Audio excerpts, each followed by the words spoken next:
Eu sempre acreditei que Emily e eu havíamos construído uma fortaleza de confiança e parceria. 12 anos de casamento moldaram nossas vidas em um ritmo perfeito: trabalho, paternidade, finais de semana ao redor da churrasqueira e risadas compartilhadas com os vizinhos. Mas fissuras, antes invisíveis, começaram a aparecer. Tudo começou de forma inocente. Emily, gerente regional de uma empresa de consultoria, começou a fazer mais viagens de negócios. No começo, era uma vez por trimestre, depois mensalmente, e por fim, quase todos os finais de semana. Ela sempre tinha explicações e um cliente precisava da sua expertise, uma filial exigia sua supervisão. E embora sentisse falta da sua presença, pensei que a carreira dela em crescimento era uma vitória compartilhada. Mas as desculpas se transformaram em um coro que eu já havia ouvido muitas vezes. As ligações telefônicas à noite pareciam ensaiadas, suas mensagens de texto eram curtas. Mesmo assim, afastei minhas dúvidas. Suspeitas, eu dizia a mim mesmo, são um veneno para um casamento. Eu não ia ser aquele marido paranoico, opressor, acusador. Então, silenciei a voz na minha cabeça. Tudo mudou em uma quinta-feira de manhã, há 2 meses. As crianças e eu estávamos presos na nossa rotina habitual, torradas queimando na torradeira, lancheiras meio arrumadas, mochilas abandonadas perto da porta, quando notei a bolsa de trabalho de Emily caída no canto. Normalmente, ela era meticulosa, mas naquela manhã, ela havia saído apressada, deixando algumas coisas para trás. Enquanto movia a bolsa para limpar o espaço, um recibo amassado caiu no chão. Ele chamou minha atenção, um pedaço de papel branco com a inscrição em relevo do Grand Pavilion Hotel. Meu estômago se apertou. A data do recibo era do final de semana anterior, durante uma viagem que ela havia dito que seria para Cincinnati. Mas o Grand Pavilion não ficava em Cincinnati, ficava a 2 estados de distância.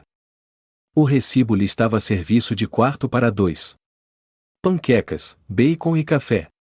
O número do quarto, escrito a lápis, era desconhecido, mas comprometedor. Ainda assim, disse a mim mesmo que poderia ser um mal-entendido, um erro de reserva ou cobrança. A negação veio mais fácil do que a alternativa. Decidi ficar calado. Confrontá-la sem provas só convidaria a desviação ou desculpas. Mas a semente da dúvida tinha sido plantada, e eu não podia ignorá-la.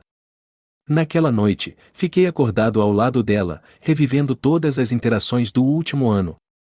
O riso dela com mensagens estranhas, o interesse repentino por fitness, a lingerie nova que ela comprou, mas raramente usava comigo.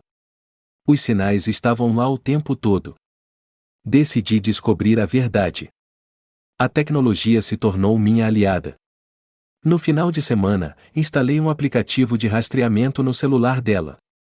Não foi difícil, pois nós frequentemente compartilhávamos dispositivos para resolver problemas. Levou apenas alguns minutos para configurar, sincronizando a localização dela com o meu celular. Senti um aperto de culpa, mas ele foi superado pela necessidade de saber. Os primeiros dias não revelaram muito. A rotina dela parecia comum: reuniões no escritório, almoço no mesmo café, idas e voltas do trabalho.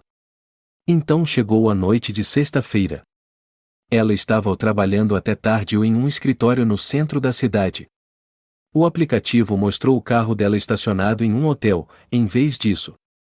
Fiquei olhando para a tela, incredulidade misturada com raiva. Eu queria correr até lá, pegá-la em flagrante, exigir uma explicação. Mas algo me impediu. A imprudência não me serviria. Se havia uma coisa que eu sabia, era que acusações sem provas podiam ser facilmente descartadas. Eu precisava de paciência. Na semana seguinte, minha oportunidade apareceu. Enquanto organizava nosso armário de arquivos, supostamente para arrumar nossos documentos fiscais, encontrei uma pasta com a etiqueta ao pessoal. Dentro, estavam extratos da conta de investimento separada dela, um fundo que ela havia herdado após o falecimento dos pais. Meu coração parou quando vi o saque mais recente e $3.000 para uma joalheria local. A data coincidia com o final de semana do recibo do Grand Pavilion. A curiosidade se transformou em determinação. Liguei para a joalheria e perguntei sobre a compra. Um atendente alegre contou como Emily havia ido à loja para substituir suas alianças de casamento e noivado ou perdidas. Ela estava muito abalada, disse o atendente, e escolheu novas peças que refletiam os modelos originais. Sua explicação não fazia sentido se Emily nunca mencionou ter perdido as alianças. Elas estavam bem ali no dedo dela todas as noites no jantar. A realização me atingiu como uma onda. As alianças eram uma fachada, parte de uma narrativa que ela havia tecido para esconder sua traição. Mas por quê? Para quem? Quanto mais eu conectava as pistas, mais raiva eu sentia. Minha esposa não estava apenas mentindo, ela estava reescrevendo a história da nossa vida juntos. Ainda assim, eu cumpria o meu papel. Não dizia nada, sorria quando necessário e fingia normalidade. Enquanto isso, contratei um detetive particular, um homem discreto chamado Eric Cook, especializado em casos domésticos. Em poucas semanas, ele me entregou a confirmação que eu temia, mas esperava. Fotografias de Emily com seu colega, momentos íntimos roubados nos lobbies de hotéis, mãos dadas durante o jantar, conversas sussurradas em varandas iluminadas pela lua. Estava tudo lá, catalogado com uma clareza comprometedora. A peça final se encaixou numa noite, quando Emily chegou em casa tarde. Preparei o jantar como de costume, e ela entrou com uma desculpa vaga sobre o trânsito. Ela me beijou na bochecha, um gesto que agora parecia vazio. Quando se virou, notei algo, um leve cheiro de colônia, não a minha, que ficou em sua echarpe. Naquela noite, enquanto ela dormia ao meu lado, abri meu laptop. À luz da tela, comecei a rascunhar meu plano. Os papéis do divórcio eram uma coisa, mas a justiça exigia mais. Não se tratava apenas de terminar um casamento, era sobre recuperar minha dignidade, meu respeito próprio e meu futuro. O jogo havia começado.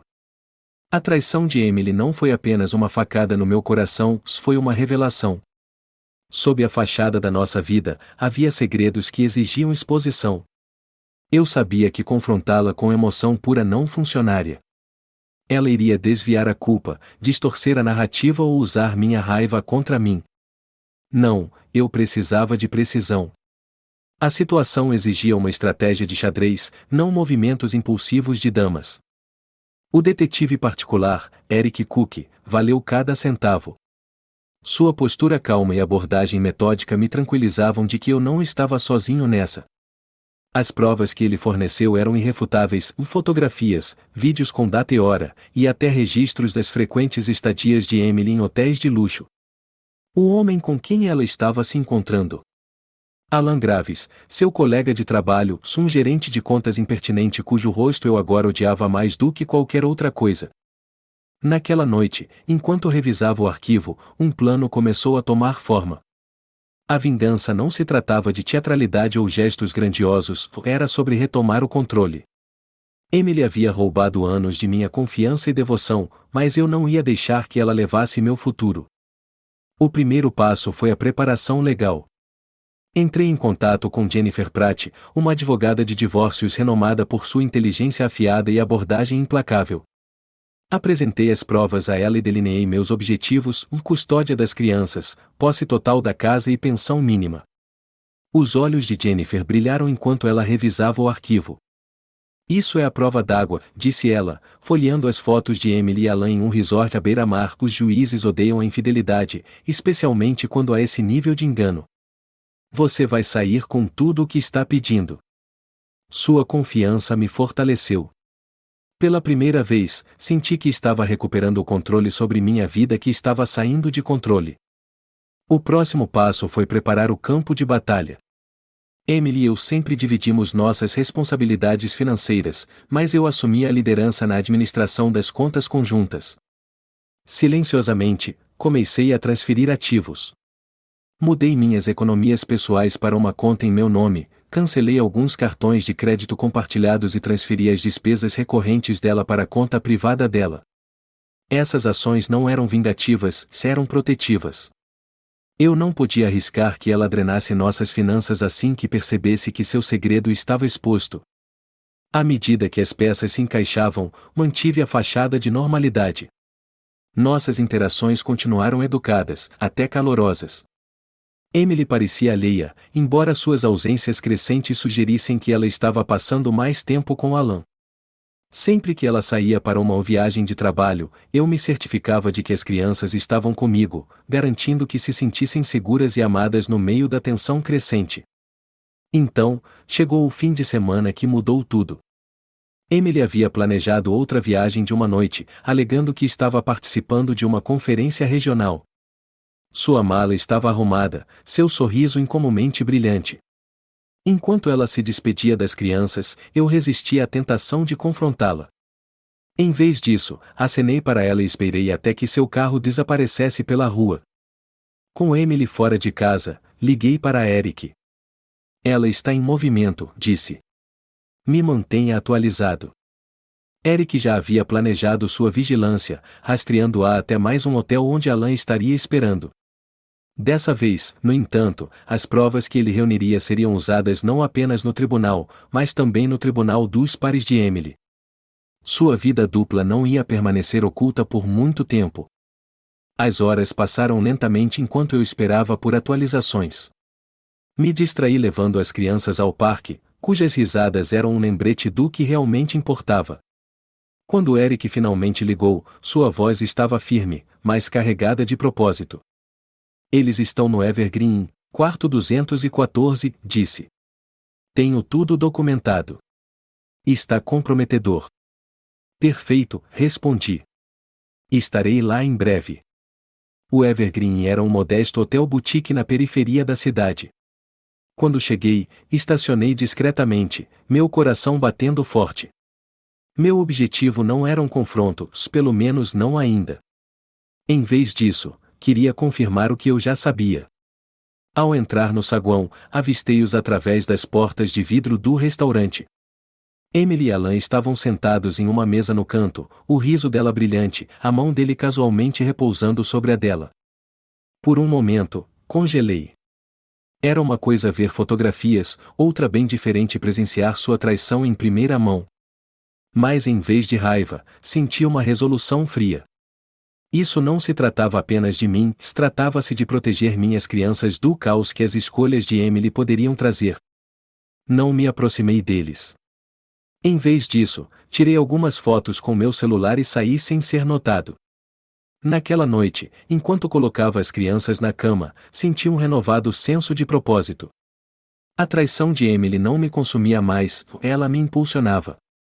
Meu foco estava no objetivo final. Na segunda-feira seguinte, dei os últimos passos para garantir meu futuro. Jennifer entrou com os papéis do divórcio, anexando as provas como anexos. A papelada seria entregue no escritório de Emily, um movimento calculado para garantir que sua persona pública fosse afetada. Eu sabia que as consequências seriam bagunçadas, mas estava preparado. Quando os papéis foram entregues, o caos começou. Emily invadiu a casa naquela noite, seu rosto corado de raiva. Como você ousa me envergonhar assim no trabalho? Ela sibilou, jogando os papéis no balcão da cozinha. Você fez um espetáculo de nós. Você fez um espetáculo de nós, respondi, minha voz calma, mas firme. Isso não se trata apenas de mim. Trata-se do que você fez com nossa família. Pela primeira vez, a confiança de Emily vacilou. Ela gaguejou, tentando justificar suas ações, mas eu não deixei. As provas eram irrefutáveis, suas mentiras, numerosas demais. Isso acabou, Emily, eu disse, cortando suas desculpas. A casa, as crianças, tudo, se eu lutarei por tudo. E acredite, eu vou ganhar. O silêncio dela foi ensurdecedor, sua atitude desafiadora substituída pelo medo. Ela sabia que a verdade estava exposta, e não havia mais como salvar a vida que ela tentará manipular tanto. Enquanto ela se retirava para o quarto, sentia uma paz incomum. Isso não se tratava apenas de terminar um casamento, era sobre recuperar minha identidade. O jogo estava longe de acabar, mas pela primeira vez, eu sentia que estava jogando para vencer. As consequências começaram com sussurros, no começo. No dia seguinte à entrega dos papéis de divórcio, o escritório de Emily se transformou em um centro de conversas baixas e olhares furtivos. Seu comportamento profissional, uma máscara que ela havia usado tão habilmente, rachou sob o peso das revelações. As provas que Jennifer anexou à petição não eram apenas munição legal, eram uma bomba nuclear.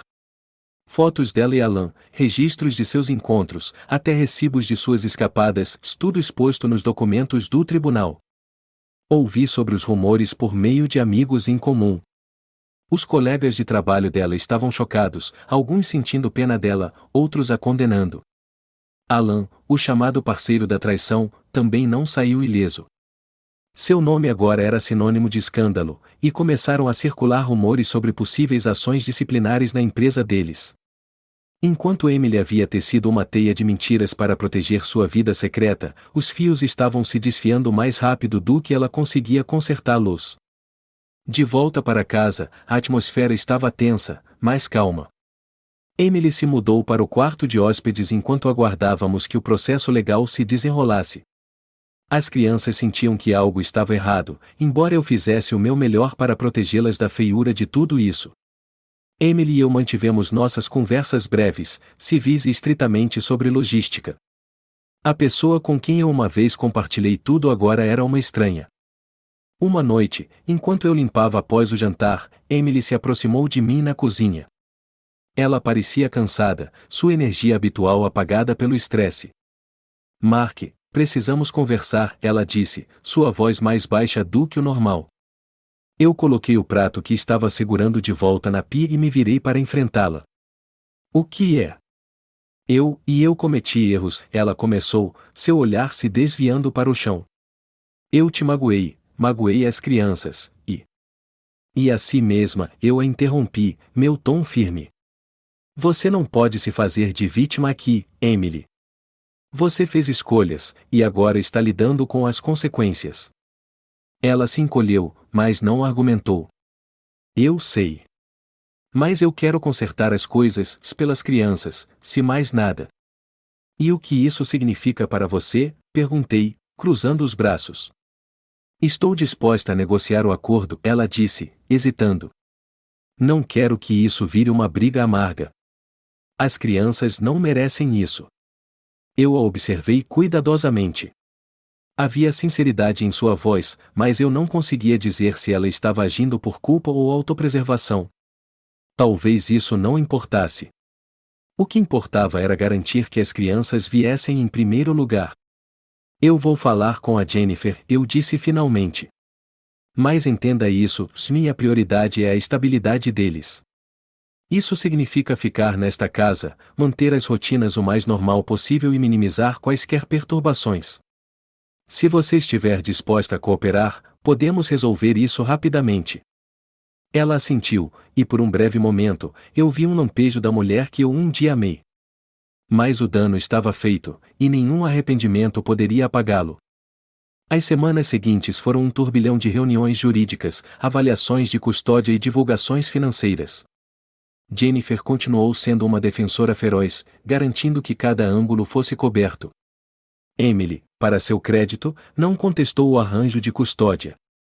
Ela sabia que sua posição era fraca, e lutar contra isso só causaria mais dor desnecessária às crianças.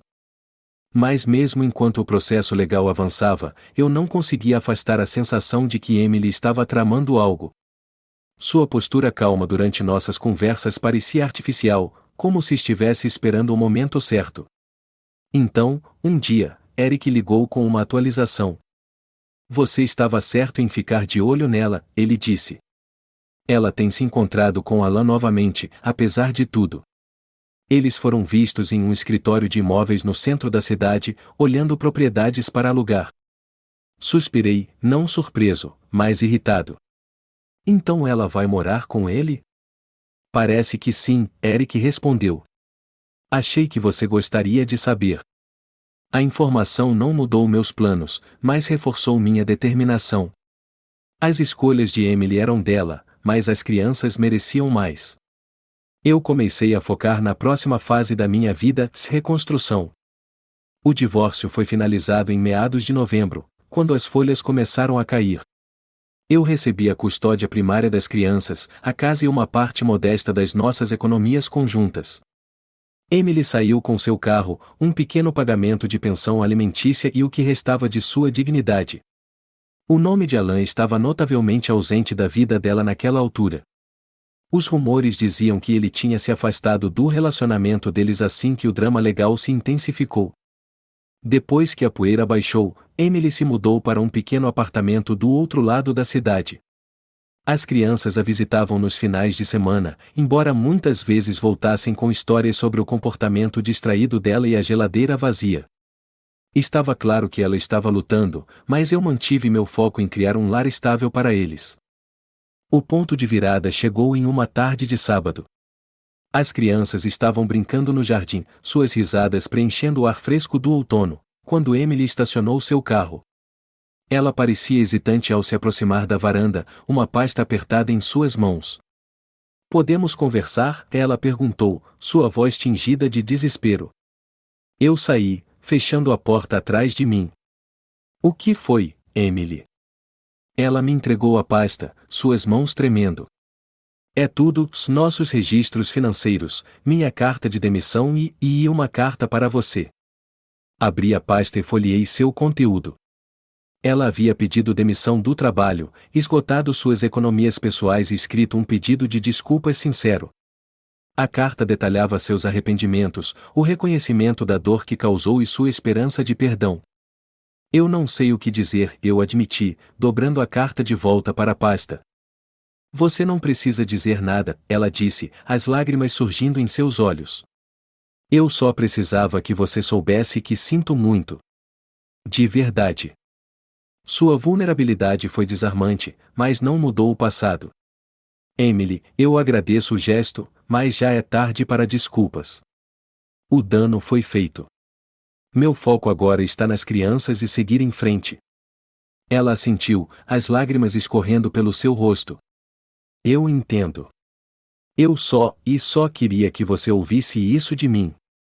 Enquanto ela voltava para o carro, senti uma mistura de emoções, alívio, tristeza e uma estranha sensação de fechamento.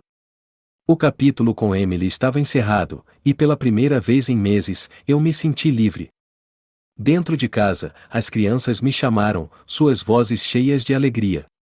Sorri e voltei para dentro, pronto para abraçar a próxima fase da minha vida de braços abertos.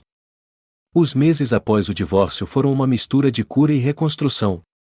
As crianças se ajustaram bem, prosperando na estabilidade que trabalhei tanto para proporcionar.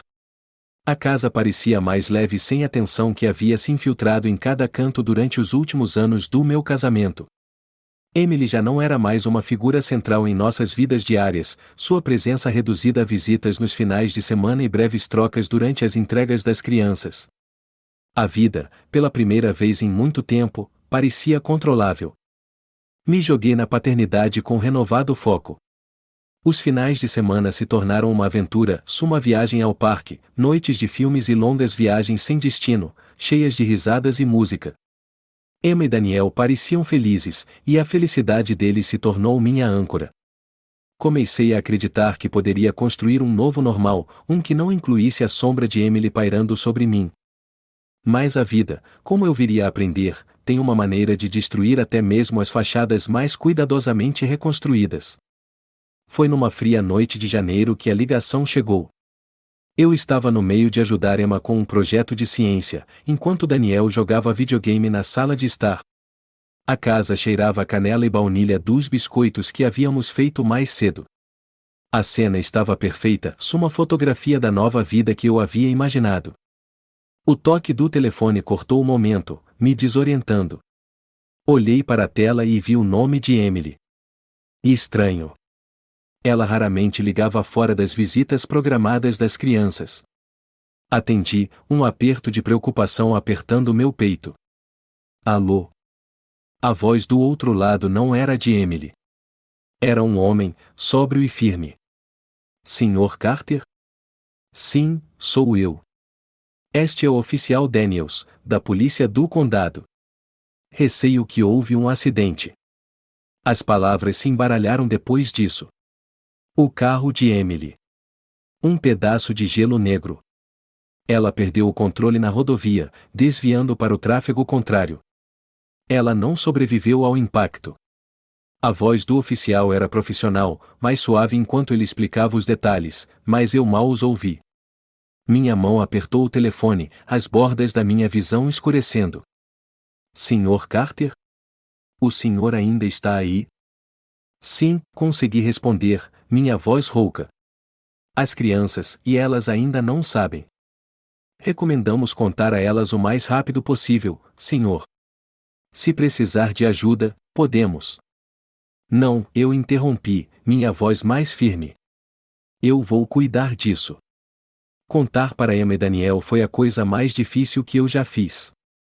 O rosto de Emma se desfez enquanto as lágrimas escorriam pelas suas bochechas.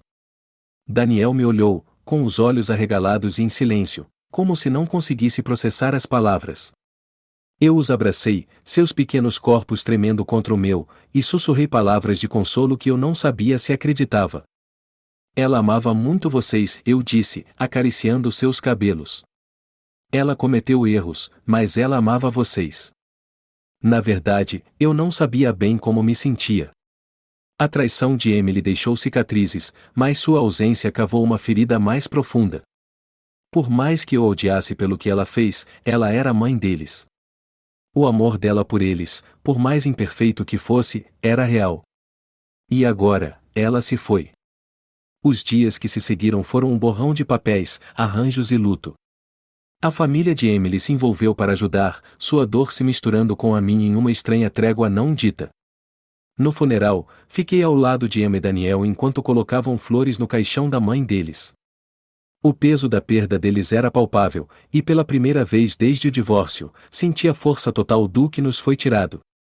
Quando a multidão se dispersou, uma mulher se aproximou de mim. Ela era mais velha, seu rosto marcado pela preocupação e tristeza.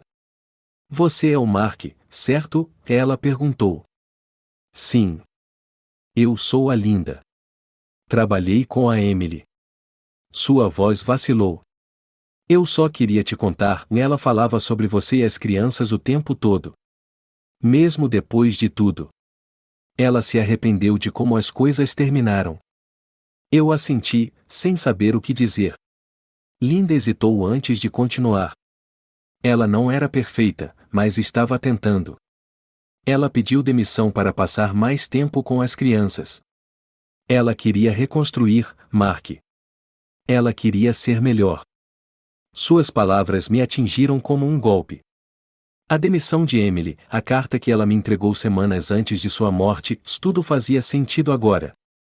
Ela estava tentando se redimir, tentar começar de novo à sua maneira. E agora, ela nunca teria a chance.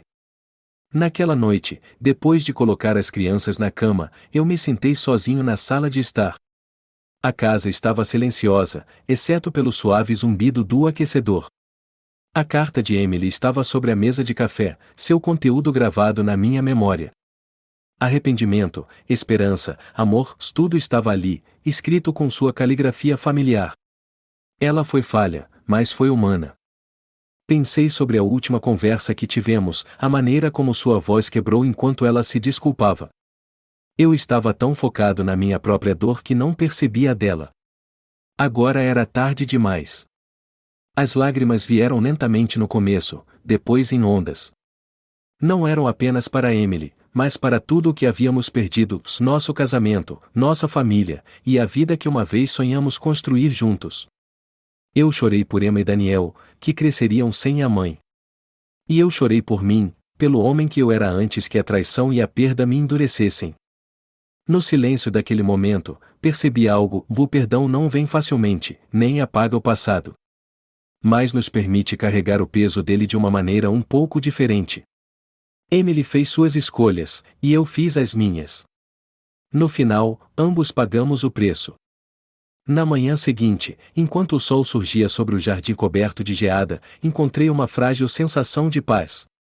A vida continuaria, não como eu planejei, mas como deveria ser. Por Emma e Daniel, eu seria forte. Por mim, eu lembraria. E por Emily, eu perdoaria.